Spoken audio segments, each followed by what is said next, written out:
بسم الله الرحمن الرحيم. اليوم غادي نكملوا معكم المرحلة الثانية ديال الوزيعة.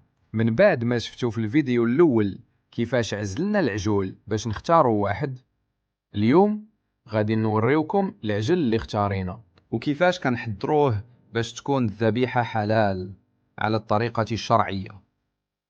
هاد التور اللي تتشوفوه دابا هو الكبير في القطيع. قدرنا ندخلوا العجل في التريلر، كانت شوية صعيبة ولكن الحمد لله نجحنا.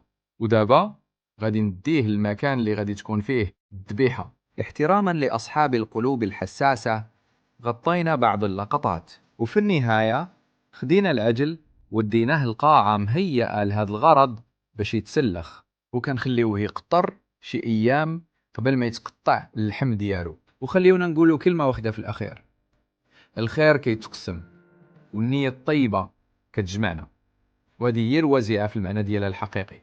ما تنساوش إلا عجبكم الفيديو ديروا لايك وتابعونا في القناة باش تشوفوا الحلقات الجاية من الوزيعة.